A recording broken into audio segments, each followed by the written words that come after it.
Hi, everyone. Welcome to week 7 of Swing Big, a group conversation focused on reawakening and redefining masculinity in the modern world. Over the last few weeks, we've defined masculinity as a man who rejects passivity, accepts responsibility, leads courageously, and expects a high reward. The first three are very much the what of what it means to be a man. Are you rejecting passivity? What are you doing? How are you approaching your day to day life? Accepts responsibility. Where are the areas you play? Leads courageously. How are you approaching? What is your tactic in approaching life and how you lead your role as a man, as a husband, as a father? But when it comes to expects a higher reward, it's different. It's not so much the what, but it's more the why. Why are you doing all those things in your day to day life? Why are you getting out of bed each morning? What are you shooting for? Are you just drifting through life? Where are you trying to head? It's the fire that burns in our hearts. Without a higher reward out there, we have the possibility of just drifting through life, becoming apathetic. So expects a higher reward is really the glue, the why that brings it all together. And today, as we start the conversation, I'll share a quick story from when my wife Kendra and I were on a cruise a couple weeks ago. We were having a great dinner, and the waiter came up. There's a lot of Eastern Asian individuals who are working the cruise ship, and this was a great guy to talk to. And in the conversation, I asked him, I said, why do you do what you do? Because it sounds like most of the folks have a 9-month assignment or a 9-month rotation that they're working on. And his answer was clear and straight from the heart. It was, I do this as a sacrifice for my family. I have a 17-year-old, a 13-year-old, and a 7-year-old, and I'm here to make a better life for them.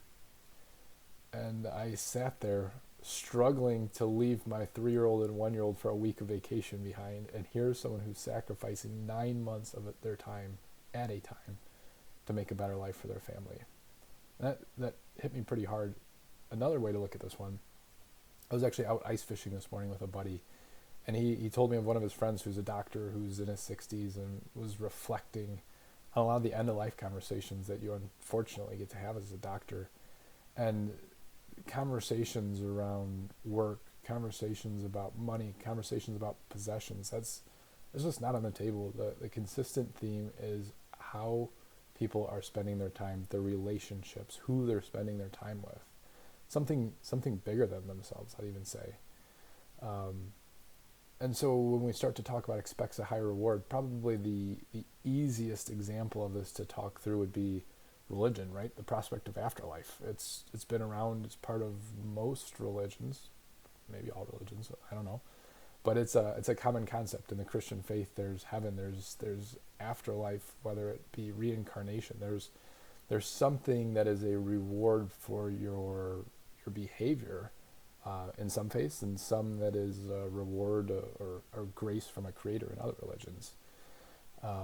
But it's the higher reward, and I think there's power. There's a reason why religion has been so deeply ingrained in human culture for thousands of years, because there is a higher reward to expect, something that you would be fighting for that's beyond yourself on a day-to-day basis. So trying to boil it down a little bit, a litmus test for a higher reward in your life might be in terms of your time, treasure, and talent. So your resources, how you're spending your time, your money, and your talents would be, are you spending more than 10% of your resources, your time, treasure, and talent pursuing something that's greater than yourself? And I don't mean retirement. I think that's a kind of cheap example, but what are you doing with your time, treasure, and talent?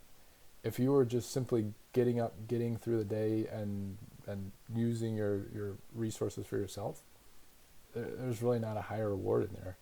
You could be doing it for your family. I think that's a pretty easy one. Your religion is another one that some people pursue.